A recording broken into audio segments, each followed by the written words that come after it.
Welcome to the Young Turks. This show promises to be a doozy. Listen, we got a conservative coming on here who's going to talk to us about the Fort Hood massacres and the grand deception of jihadi Muslims and how we were being politically correct by not doing what to Muslims. We're going to find out. That interview, Anna has already stated it online, potentially explosive.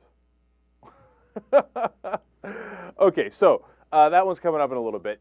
You clearly do not want to miss that. And then, we actually have some very good news from Senator Chris Dodd fighting on our side.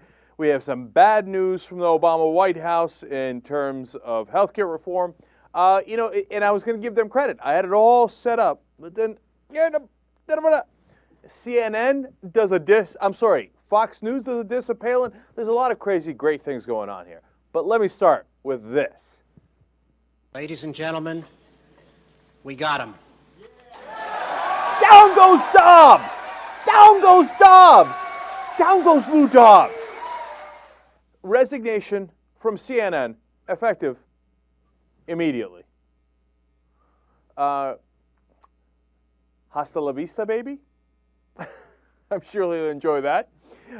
So he is apparently stepping down with plans for nothing else. How do you like them apples? Some were reporting that he was going to go to Fox News or Fox Business. Some right now, it doesn't appear so. He says he's going to concentrate on his radio show.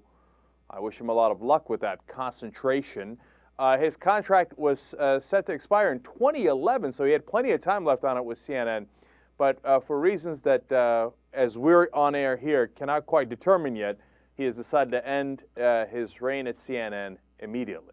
Now, what did we tell you? The guy's got low ratings. And so CNN was like, oh, no, we're standing by his side. Yeah, sure, right. I mean, he's controversial, and he pisses off a high percentage of the American population with statements that can't be backed, right? I mean, he's talking about viruses and disease coming in the country from illegal immigrants, and some of the numbers are made up. Some of the conspiracies are made up. Now, but they could deal with all of that if he had the high ratings. And he doesn't. He has low ratings. So that pressure was being turned up and up. Now, point number two that was against him is that CNN is trying to do the most boring, trying to become the most boring television station on the planet, right? They don't want any opinion on anything, okay? They just come in there like robots and read the news. So now, so ironically, I thought Lou Dobbs doing a program I definitely don't agree with, but he was feisty. His problem was, the reason he was also boring and had terrible ratings is because I got it with the immigration. Every day, in and out. And then you come at me with this nonsense about, oh, they shot at my wife, but I reported a couple of weeks later and the police think it was, a hunter from the woods, but I'll pretend it was somebody trying to kill me because of my views on immigration. I mean, look, the guy has a host of problems. So internally, you think he did this on his own just because he felt like it, leaving CNN, that job that pays him really well and gives him enormous exposure, just because he felt like it? No, they were turning up the pressure until he cried, no mas. So now Lou Dobbs out of CNN. Not interesting. Ladies and gentlemen, we got him. Except I think he largely got himself. So now look,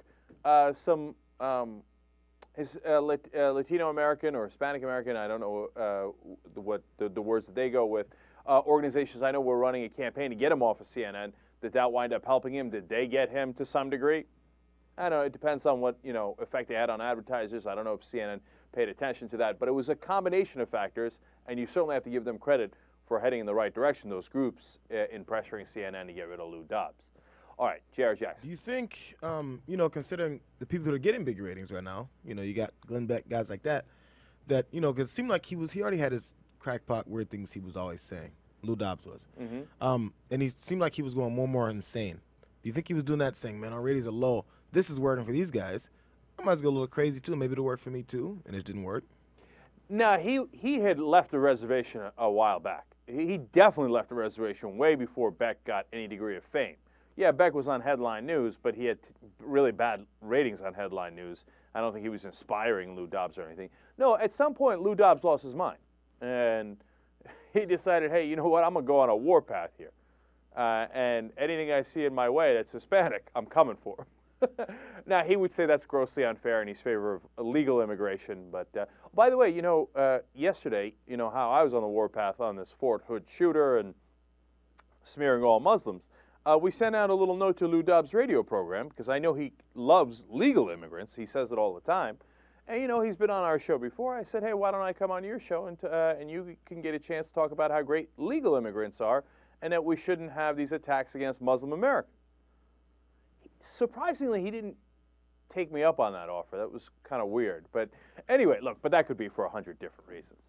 So, so that JR, he was, he had started that a long, long time ago. I mean, he was always doing the anti-immigration thing, but then he was doing a lot of it sounded like there was guys on Fox that were saying, "Oh, Lou Dobbs, great job." He was going to the more conspiracy things. He was going even further. But if you notice, past the immigration stuff. If you notice, almost all of that was on his radio show, because we'd run the Lou Dobbs clips, and I think 9 out of 10 of them were on his radio show. I think the reasoning behind that is the radio executives, such as they are, told him, hey, Lou, what works on the radio is really inflammatory stuff. So we can't have you be as boring as you are on CNN. We like your big name. That's why we signed you the contract. But now when you're on radio, can you say things like, that guy's an idiot, and I hate him, and he's nuts, and stuff like that? And he's like, yeah, okay, can do. So that's why he was like, Stossel, yeah, he's a total moron, and the only place his head is inside his ass, and Geraldo Rivera and all those guys, and he became a lot more vituperative once he got on the radio. Maybe he thought that TV was hemming him in, was chafing him, so he's going to go on radio and really go house. Okay. Look, you never know. Radio is a funny business. They sell shows based on names. Nobody ever gets any ratings, including Rush Limbaugh and many of the markets he's in. He gets terrible ratings. But then they sell to advertisers. They can't prove any of the ratings. Radio is a crazy business, okay? They just go to advertisers and they go, Rush Limbaugh, 30 million listeners. It's a made-up number. 20 million listeners, made-up number. 14 million listeners is the one Target's magazine goes with, and I'm very confident that's a made-up number. Okay, so they just go in there and they're like, oh, Rush Limbaugh, you got to buy it, right? Lou Dobbs, you got to buy it, right? So maybe it'll work for him on radio. Maybe. But it's, as far as advertising, as far as revenue, as far as ratings, I'd be shocked if he got any ratings, if you can trust radio ratings. You know what? Here, let me take a quick look. We try to educate here, right? We inform, et cetera, right? So quick note on how they have done radio ratings throughout history. They're beginning to change it now, right? And then we'll move on to the next story, which is also about the media, and it's also an interesting twist. In the past, how they did radio ratings is, and until now and probably in most of the markets still, they give you a book, and you're supposed to write down what you listen to for a 3-month period. So you're supposed to say, oh, yeah, 2.5 months ago, I was listening to, Lou Dobbs between 11 and 11:15, broken down by 15-minute intervals. And then they collect those books, and they read through them, and then they give you the ratings. I mean, that's a joke. You know what that is? That's a joke by a bunch of jokers. Okay, because do you remember what the hell you were listening to 2.5 months ago, 2 months ago, a month and a half ago, yesterday? And you could write it down in 15-minute intervals. They say, oh, no, that's okay. People are writing it as they go. No, they're not. What they do is at the end of the ratings period, at the end of the 3 months, they grab the book. They're like, yeah, I think I was listening to Howard Stern. I think I was listening to, Rush Limbaugh. Rush Limbaugh. Yeah, I don't know. And they write it down. It's ridiculous. Absolutely ridiculous. Most unreliable things in the whole world. And that's why, quick little anecdote here, that's why NPR, although they don't ask for ratings and they don't sell advertising based on ratings, they don't even buy the ratings. But if you look at the ratings, NPR does really well. You know why? Because people want to seem smart. So at the end, everybody writes, oh, yeah, I listen to NPR at some point. NPR. Radio. What a funny business. Anyway, we wish Lou all the best. Not really, but you see our point. All right. So now we move on. Guess who's going on Fox News? He's back, or as Ice Cube would say, the gangster's back. Barack Obama. They didn't even wait till 2010. You know how they're like, oh, we're going to punish them. We're going to wait till 2010. Yeah, he's going to go on next week with Major Garrett. Hey, White House, way to stick tough there. Oh, no, we're going to show Fox. I'll tell you what, we won't go on for like a week and a half. Actually, David Axelrod was already on Fox News last week. And apparently Gibbs had a meeting with one of the top executives over there at Fox News, Executive Michael Clemente, last week. And the ball is rolling and everybody's playing ball again. Now, I'm going to claim slight credit here because remember at the end of yesterday's show, I said Anita Dunn stepping aside as the White House Communications Director, something they had announced months ago and well before she quote-unquote started the Fox fight. And I said the story will change and that they will say that she stepped down because of the Fox News fight, even though we know for a fact that that's not true. Well, that has begun. In this article that I read, they said, well, now with Anita Dunn stepping aside and Obama going back on Fox News, this is probably a sign that the White House is turning away from those tactics. So as if, like, again, they got rid of Anita Dunn because they wanted to be good with Fox News. And then this will get repeated and repeated and repeated until it's conventional wisdom. The White House took on Fox. They lost. And then they went hat in hand to the Fox News. They fired Anita Dunn, they'll say. And then they went to Fox News to do their bidding again. Why? Oh, look, now we know that's not why Anita Dunn left, right? But if you're the Obama White House, why would you give an interview with the president to Fox News a week after she leaves? You think that might be a bad signal you're sending, as if you gave up in that fight? I mean, I can't believe that they're at that level of political strategy. They've won the presidency in improbable ways, etc., and they can't understand that simple framing. How could they not get that? I'm amazed by that. Unless maybe they did give up. And they're like, oh, yeah, we tried that, but Anita was wrong, and she was leaving anyway, so we'll just give up and go back to being, giving Fox everything they want. It's possible. Maybe they thought they lost the fight. Okay, so now, on much more important issues. Guess what's back? Speaking of the gangster being back, you're going to be shocked to find out that the White House is pushing for the trigger in healthcare reform. What did I tell you? Look, come on, I take full credit on this one. I said, you think it's gone? It's not gone. They're going to bring it back, and they're going to bring it back, and they're going to bring it back, because Rahm Emanuel's obsessed. He's got trigger on the mind, and he won't let it go. And he's convinced Obama, apparently, and they're going back to the trigger. Reported by NBC News Washington Bureau Chief Mark Whitaker. And this time around, they've come up with a clever argument, and I like this. They say, oh, no, it's not because of the politics, because they see that argument didn't fly, and people got mad, and they said, no, this is the real politics of it, right? So it's not because of the politics and the votes we want to get from the senators. It's because we think it's the more progressive policy.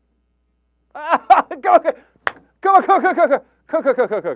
They say, no, we want the public option. Did we say, no, we totally want the public option.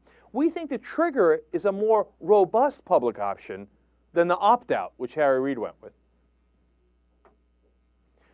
My younger nephew used to do this face for about 4 or 5 year period. When we asked him to do something he didn't want to do, he'd do this. That was a skeptical face. Okay, that's what I'm throwing at the Obama White House here. Look, they can't possibly believe that. So let me, in one simple explanation, explain to you why that is an enormously disingenuous argument. Because even if you thought, hey, look, if the threat of the trigger will keep prices low for the private insurance companies, and then if they don't keep the prices low, well, then it'll get triggered, right? And then we'll have the public option anyway. It'll be stronger than the opt-out, where the states could opt out of the public option. That's the argument the White House is making, right? Here's the problem. It gets triggered. There's 100 problems, but let me give you the easiest one. It gets triggered state by state. So then, congratulations, 5 years from now, the great state of Rhode Island has been triggered. So they now have a public option. Well, they're not going to have enough leverage in the state of Rhode Island to be able to lower prices for everybody and get better prices. That's a joke. The only way you have that kind of leverage is if you have a national public option. You go state by state and trigger it 4 or 5 years from now if you don't want it to work. And there's no way that the guys at the White House are so stupid that they don't understand that. They definitely understand that. So they're messing with you. They think you're stupid. They think you won't be able to figure it out. They're like, oh, no. Oh, the trigger is much more progressive. Yeah, it's a robust public option. Oh, when that Rhode Island public option kicks in, oof, those private insurance companies, they better, hey. And then what happens in Wyoming 7 years later? Oh, watch out, private insurance. Boy, that'll really change the system. And they say, look, it's a win-win. We get more votes this way, and it's the stronger version of the public option. So it's a lie. They're going back to that lie. They're not fighting for us. They're not fighting for the public option. They're obsessed with secretly killing the public option. Now, I'm tired of having a debate with you guys. I love you. And those of you who say, no, Cenk, you have to give Obama the benefit of the doubt for the next 8 years and never question a goddamn thing he does. And I know that secretly, super secretly, all the sources in Washington are wrong. All the reporters are wrong. Obama is super secretly fighting for the public option, even though every single report says the opposite. Well, look, I hate to break it to you, but you're wrong. You're absolutely, positively, 1,000,000% wrong. We might get the public option, but at this point, it is exceedingly clear that we will get it despite the Obama White House, not because of the Obama White House. If we get it. I'm not telling you we're going to get it. And it's a hell of a thing. And if we do, it is an enormous accomplishment of the progressive grassroots, progressive congressmen, and progressive senators that they fought not only the lobbyists, not only the Republicans, not only all of corporate America in the healthcare industry, but the White House to get it. And people, including Harry Reid, should be due an enormous amount of credit if they get it done despite this. But this is proof positive. They will never let go of the trigger option. They do not believe in the public option. In fact, they're fighting tooth and nail against it. And that's why when Reid came in and said, I'm going to do the public option, Obama said, I'm not going to help you. And the White House put out a statement saying, you go get your own votes. We're not going to pressure anybody in that direction because they don't want it. So now you don't believe me. Hey, God bless. Go forward, man. And some people, sometimes they threaten to leave the show. Ooh, okay. Go find a show that'll lie to you. Look, that's the thing. You got to either trust somebody or you don't. I read all this news every day and I try to bring it to you. If you don't trust me and you think, no, Obama's an angel and would never do that to you, he'd never break your heart on any issue, okay. Then I'm sure there's a sycophant show for Obama somewhere saying it's up his ass 24/7. Go find that show and enjoy it. Okay, I'm sorry. I hope I'm not being too harsh. Okay, and look, keep it real too. I'm not saying Obama's wrong about everything. Not even close. He's right about most of the things. But he's not right about this. And it's our job to tell you what's actually happened. Okay, come right back, Young Turks. All right, back on the Young Turks. Let's try to do two things in this segment. One is give you a little bit of background on the healthcare situation, the conversation we just started a little bit, and then we'll go to Fox News and have a couple of laughs, okay, as we like to do on the show. Just yesterday, I didn't get a chance to do this, but I was planning to give Obama credit on the healthcare fight, which I have now completely rescinded, as you saw in the last segment. But there was two articles that I found to be encouraging. New York Times had an article saying that he went and talked to the Senate and pressed the senators to go ahead and get the job done on healthcare reform. He said the House vote was, quote, a courageous vote. And I love this quote. He said, moments like this are why they sent us here. That's exactly right, okay? I wish he'd quote that to himself.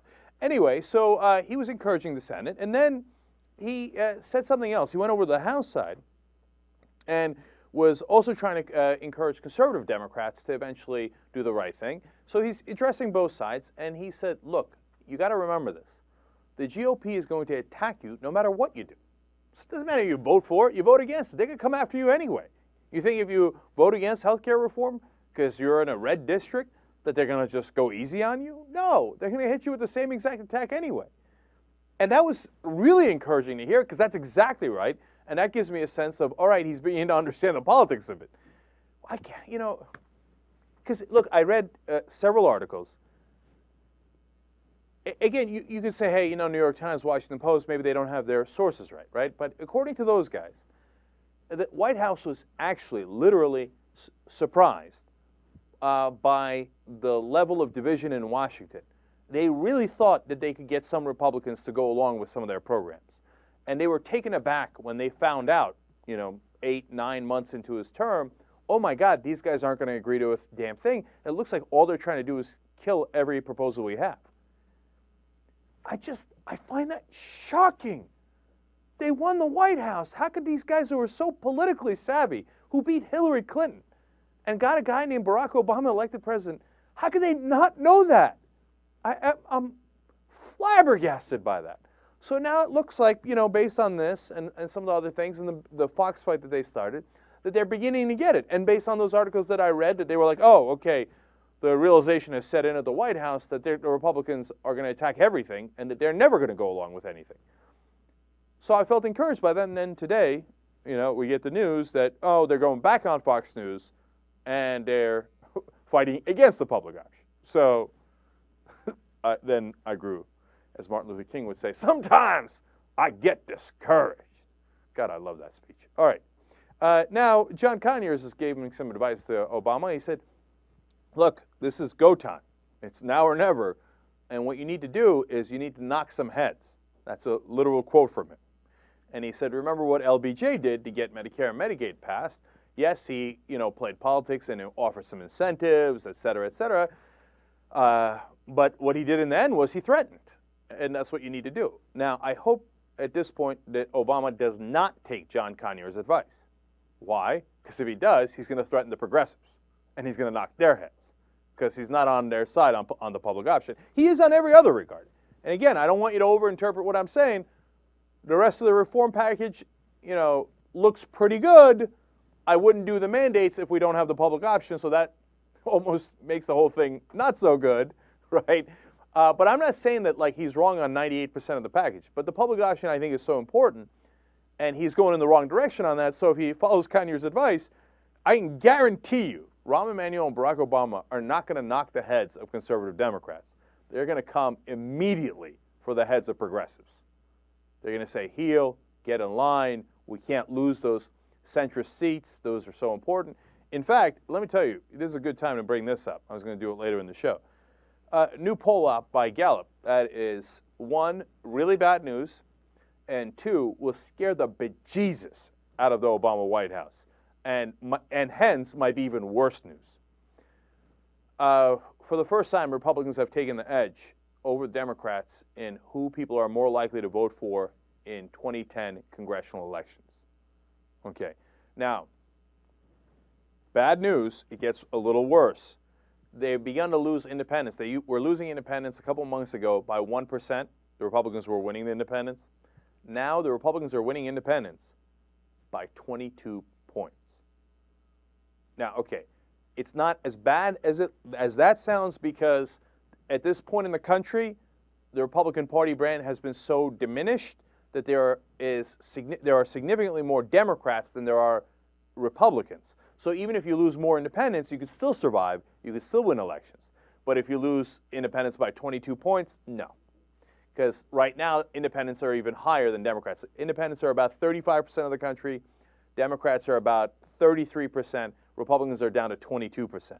So you could lose independents by, this is really rough, but by about 10 points and still win the elections. But you can't lose them by 20 points. So, 1, that's bad news because if more Republicans win in 2010, here's the domino effect. 1, it'll be harder to pass anything. 2, that it'll scare the Democrats even more. They'll get even more timid and run even more to the right. So that means you'll get even less change, less reform, right? And number 3, the reason it's bad news is because apparently independents have been hoodwinked. I'm not, me, I'm not sky high on the Democrats. But, I guess they ran out of places to turn, so they're turning to the Republicans. And what did I tell you from the get-go and when the Obama White House started, and going towards 2010 and then 2012. I said we are likely to lose a couple of seats in 2010 because given the history of politics, two factors. One, the history of politics, an incumbent president, if they have large majorities in the House and the Senate, almost always lose in the midterms, lose some seats in the House and the Senate, right?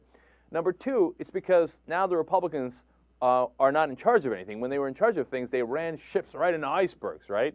But now that they're not in charge, they're back to doing what they're good at. Attack, attack, attack, attack, and try to rip down the opposition. So when you combine those two things, it's not a good sign for Democrats to begin with. But don't panic. Now, the problem is, of course, no one will listen to me when I say don't panic, because in the long run, the Republican Party is in a world of trouble. And in 2012 and beyond, and by 2016, they're going to run that ship straight into the biggest iceberg you've ever seen. Now, and especially if they get encouraged by what happened in 2010. They'll head in the wrong direction, too. Okay? But I don't want anybody thinking that 2010 is going to be a cakewalk. It's going to be a lot of trouble. And so that leads to my final conclusion on this, which is we better get everything done right now. Okay? Because if we don't, we lose some seats in 2010, and we lose our, the Democrats are going to lose their nerve as soon as they lose a couple of seats. And they're going to want to, they're going to go back to the excuses of, oh, we need 60 senators, we don't have it anymore. We need 70 senators, we don't have it anymore. We can't get anything done. So now that makes me change my opinion on things. Look, you got to adjust to the facts on the ground. On Afghanistan, we had a fraudulent election. We got a guy we can't work with. That made me change my mind. On Don't Ask, Don't Tell, I was saying that my guess was that they were going to wait till 2011. It looks like I'm exactly right. Barney Frank saying that it's going to go towards that defense authorization bill right about that time period, right? But now I think we better do it before the 2010 elections, because God knows what happens after they lose some seats in 2010. Full-scale panic. Okay, that's my guess. So let's go, let's go, let's go, let's go, let's go. Here, look, again, I'll keep it real with you. Do I think that climate change is going to happen? Ed, what do you think? I'm hurt, dog. Don't ask me if I'm all right. Hell no. Joaquin said dominate, and we not doing it. We're not doing it. I'm putting my heart in this, dog. Let's go, man. Let's go, man. Let's go. I love your enthusiasm, Ed, but you're wrong. I mean, we put our heart in this thing, and we got to go now before 2010. But we're not going to get climate change done. Okay, that's my guess. I hope we do. I hope I'm wrong, right?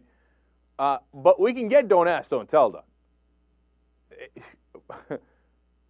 I know we can get it done before 2010. I don't know if we can get it done after 2010. All of a sudden, I'm a little worried about that. Now, finally, on that poll, which I think, again, look, you can't underestimate that poll. You begin to underestimate things like that, and you're going to have a rude awakening, like the Republicans did in 06 and 08. So then the question is, and let's figure it out together, and I'll keep reading on it, and we'll bring on guests, etc. Why are the Democrats losing independents so badly? Okay, you could say it's the Republican attacks, and I'm sure that that's a big part of it. But you got to check yourself, okay? And you got to see what are the Democrats not doing to appeal to the middle of the country. So, and keep it real. If it turns out that, hey, you know what? The middle of the country is convinced the Democrats are going too far left, and they're right, it's not just a matter of perception, then you got to take that into account. My guess is that it's mainly a matter of perception, and that you have to attack that perception. But we'll figure it out. And then once I figure it out and you and I figure it out, then I'm sure it'll be set. Because then, of course, the Democratic Party will instantly listen to us, right? Because that happens often. Okay. Now, some good news on the health care front, I think, is that a lot of progressive groups are saying, hey, you know what? Here's the political realities. We know that if we threaten to cut off your money and your supporters, that you're going to listen to us. And if we don't play that kind of hardball, you're not going to listen to us. So we're coming. We're coming to your house. We are making a list and checking it twice. If you're a Democrat, conservative Democrat in the House, and you vote ultimately against health care reform, no more funding from and the groups involved are Move On, but they might be as high up as AFL-CIO. I mean, you lose labor money, and you're in for a world of hurt. And if you lose Move On supporters, you're also in a decent amount of hurt. I mean, those guys are critical in getting Democrats elected, right? So If you're a conservative Democrat in the House, you vote against it, you're done. Okay, we cut off volunteers and supporters. If you're in the Senate, and again, even move on, super reasonable here. What they're saying is you can even vote against the bill. But if you join a Republican filibuster, you're done, son. No more money, no more volunteers. And they got a list of volunteers and contributors, and they said, here are the specific people who have pledged to never give you money or another minute of their time. I love that. If I was a PAC, a political action committee, if we had one, that's exactly what I would do. So get a load of this. To Evan Bay of Indiana, they had 244 former donors and volunteers say, not another dime, not another minute in help to you if you join the Republican filibuster. Mary Landrieu of Louisiana, 166 signatures. Blanche Lincoln of Arkansas, 35. And Ben Nelson of Nebraska, these are smaller states, of course, 51 signatures saying not another dime, not another minute. So that's hardball. Now, you're going to love this quote at the end of this article. This article is from Sam Stein at Huffington Post. He talked to longtime Democratic strategist Tad Devine. Now, when you hear longtime Democratic strategist, that means a guy who's used to, okay, I'm going to be a little bit more polite, but bowing his head from time to time. Let's put it that way, okay? Who's used to the conventional wisdom in Washington, which is that Republicans are always right, right? So here's what Tad Devine says. And you're going to see the ups and downs here. I think it's a very powerful point of influence when you go to people who rely on donations to fund very expensive campaigns and tell them the people they count on won't be there to support them because of their position on a single issue. So he's conceding. Very powerful. He continues. It's real and it is powerful. Having said that, do I think it is the way to get 60 votes in the Senate? No, I don't. I think the way you do it is the way they did it in the House, which was to follow a process whereby you work with members and empower leadership. And for our side to be huffing and puffing on this and threatening people isn't the best way to empower leadership. Do you hear what he's saying there? He's saying, oh, okay, you guys are 100% right, and this is going to scare the living crap out of people, right? But I don't want you to do it, because what I want you to do is just give the money to Democratic leadership no matter what, right? So the best way to empower leadership to get the 60 votes is to give them the money no matter what. But don't insult them. Don't use political leverage. I mean, come on, am I supposed to take you seriously? That's a joke, right? No, of course the way you get things done is you use carrots and sticks, and this is, as by his own admission, an excellent stick. And now that they got a good whipping stick, the progressive activists do, the Democratic insiders are scared. They're like, no, please, just please, empower me instead. Oh, yeah. You know what? That's really worked for us in the past. When we empowered the Democrats and the Democratic leadership, boy, do they normally deliver results. Excuse me for thinking that is not usually how it works. All right. We got to take the break here, but you know what? Let's kick over those Fox videos to the third segment. So, fun when we return on the Young Turks. All right, back on the Young Turks. Now, you looking to have some fun? Oh, I guarantee it in this segment. I guarantee it. All right, we're going to go to Fox, and we got a lot of doozies here, but we're going to start with Fox Business, where Don Imus is back and causing trouble. Although in this case, he doesn't appear to want the trouble, but Bo Dietl's going to give it to him anyway. He's a longtime contributor to Don Imus. He says a lot of crazy things. In fact, Imus has him on to say crazy things. Well, he went ahead and went quite over the top on this one. Wait till you get a load of what he said about Katie Couric. Let's watch. Well, it looks like he had his eyes done or something. It just looks weird. I don't know. No, not as bad as that woman. What's her name? That one, the cougar there from Channel 2. What's her name there from Channel 2? Katie?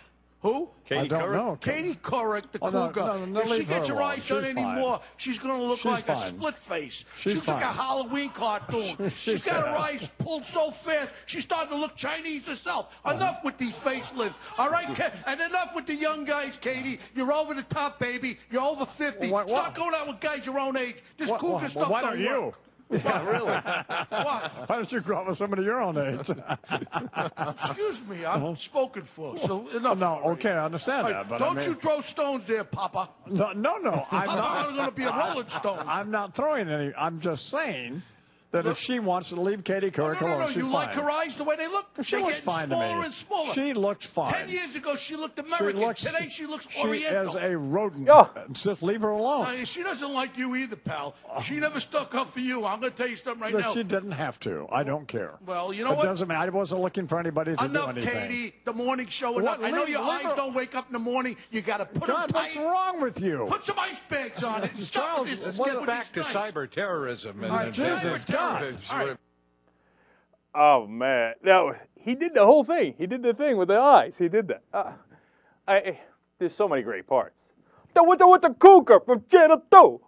Who is she? Huh? Who is she? Who the cougar? Yeah. Why don't you stick to guys your own age, like me maybe, because I'm totally turned on by you, but I don't want to say it. All right. And then when Imus says, hey, don't you go out with younger girls? He's like, hey, don't throw stones. You just throw a boulder at Katie Couric, let alone all Asian people. Before she used to look American. Now she looks Oriental. Bo, we let the Oriental thing go a while back. Okay, I don't know. You got to catch up a little bit. But let's say he meant she looks Asian. You know, I don't know if you know this, Bo, but a lot of Asian Americans are American. I mean, looking American isn't necessarily looking white. And then, what do you think Bo understands any of this? He's like, what do you mean? An American looks like me, Bo Adito. Not like the Orientals. Meanwhile, Imus is trying to reel that one back in. He's like this guy didn't know the trouble we went through before. He's like, backpedal. I mean, come on, Bo, stop it now. Come on, please. What's with the snorts? That's the second snort in like 2 weeks. I don't think these stories get me worked up. Finally, a random note. Greta Van Susteren. I'm not saying anything. I'm just saying, you're picking on Katie Couric? Why don't you look at your sister station, Greta Van Susteren? You want to talk about getting your eyes done? Why don't you talk about getting them pulled? Okay, I'm just saying. Okay. So now, let's switch gears a little bit. Look at Fox News being fair and balanced. They're going to bust Sarah Palin up. Okay, here's Brett Baer. And I guess maybe they reached a deal with the White House or something. They're like, all right, you come on, and we'll try to, every once in a while, like 1 out of every 20 stories, we'll try to be fair and balanced. This is what we did to Sarah Palin yesterday, and they followed suit. Maybe they're watching the Young Turks. All right, let's check out Brett Baer here, clip number 5. Sarah Palin told an audience at a Wisconsin Right to Life fundraiser Friday that there has been a lot of change of late and took a few moments to discuss the presidential $1 coins. Palin said she had been talking to a friend about how the phrase, "In God We Trust," had been moved to the edge of the new coins and not on either side, saying, who calls a shot like that? Who makes a decision like that? It is a disturbing trend. Politico writes, quote, unsaid but implied was that the new Democratic White House was behind such a move to secularize the nation's currency. But in actuality, the coin's design was commissioned in 2005 when Republicans controlled Congress and then was approved by then-President Bush. Adding to that, in 2007, Congress reversed the 2005 decision and moved the phrase, "In God We Trust," back to the face of the $1 coins. Oopsie doopsie. Who makes a decision like that? George W. Bush. Look, we already told you that story yesterday, but I'm just amazed that Fox News covered it and actually said the reality. All right, score 1 for fair and balanced. No, but seriously, on a serious note here, since the White House started that fight, this is at least the 3rd or 4th instance where I've seen Fox try to present a story from the other side, which I couldn't think of one before. And now I'm excluding Shep Smith, because Shep Smith used to do it a little bit before, and he's continuing to do it, but I don't think that has anything to do with Fox News versus Obama. I think Shep is just, he's on his own. He left the reservation a little while ago on Fox, and much to his credit, right? But here, official news stories that Fox is doing, again, about the 3rd or 4th time I saw them trying to present the other side. So that pressure from the White House has at least worked in some degree, if you ask me, based on my eyeballing of it. All right, now, Bo Dietl didn't understand that Asians might also be Americans. Bill O'Reilly's going to have similar issues here. Bill O'Reilly's going to be talking to Lieutenant Colonel Ralph Peters. This is a guy who's advocated killing, whole-scale killing of Muslims before. He did it on Fox News. I couldn't believe it, but they keep bringing him back on. I don't know why I can't believe it. I mean, this is an absolutely loathsome character. But they, bring him on as if he's like a legitimate military analyst. His military analysis is usually, let's torture him, let's keep torturing him, and if that doesn't work, let's just indiscriminately kill Muslims. We've done the tapes before. Those are things that he has definitely said on air. So they bring him back on the O'Reilly program, and O'Reilly here is going to be theoretically defending Muslims, but look at it, the perspective he comes at it from, okay? So this is very interesting. Let's go to clip number 6. Every religion's got its nuts. Yeah, but where are the Southern Baptist suicide bombers? Where are the Methodist marketplace massacre types? It's clear that the problem is Islam. And the other thing that offended me in all the speeches at Fort Hood today, not one mention of terrorism. I didn't expect them to mention Islamist terrorism. That'd be too far for Obama. But what does it take? What evidence does it take for our president to admit this was an act of terror? It's a good question. God. It's a good question, and it was an act of terror. But let me play devil's advocate here. Barack Obama wants to win hearts and minds in the Middle East, in the Muslim world, which is a good thing. And you know that. As a soldier, we can't kill all the Muslims. So we want to win as many hearts and minds of good, moderate Muslims as we can. I love that. I mean, you get that? It's like, if we could. I mean, obviously we would, right? But it just turns out we can't kill all the Muslims. Now, look, I'm not saying that O'Reilly would definitely advocate killing all the Muslims if he could. But look at the way he frames the conversation. Not, hey, Lieutenant Peters, or retired Lieutenant Colonel Peters, I should say. Hey, there are Muslim Americans. There are 4 to 5 million Muslim Americans in the country. We shouldn't be talking about how we're fighting Muslims. We should be talking about how we're fighting extremists. Look, you want to ignore Christian extremists, you want to ignore other kinds of right-wing extremists in this country, and you only want to talk about Muslim extremists. Okay, but we can't be talking about how we're going to go after all Muslims.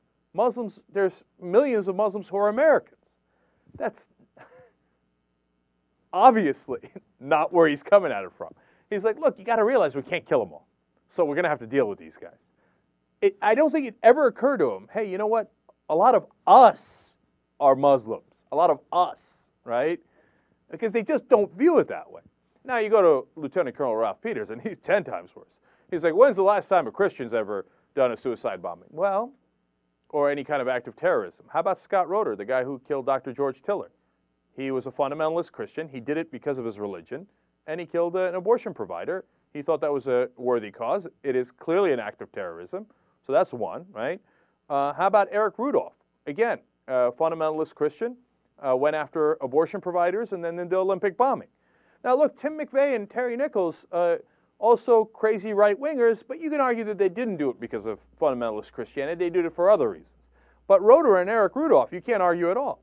And the list goes on and on. If you add the crazy right-wing nationalists and the gun rights guys along with the fundamentalist Christians, and that's only 10 times larger than any Muslim extremist in the country doing these acts, etc. But if you ask Colonel Peters, retired Colonel Peters, he's like, well, those don't count. No. I'm only counting the Muslims here. And then I'm taking that and smearing all of the Muslims with it. Now, the only thing that I think is a legitimate debate is, was this an act of terrorism or not? I think that's a good question. That's an interesting question that should be debated. I view it as similar to Roeder's actions, and I think you can call both of them terrorism. But then to say that it's all Muslims is crazy talk, and to say that no one else ever does it, well, it's just 100% not correct. Are we surprised? That's Fox News Channel for you. Young Turks.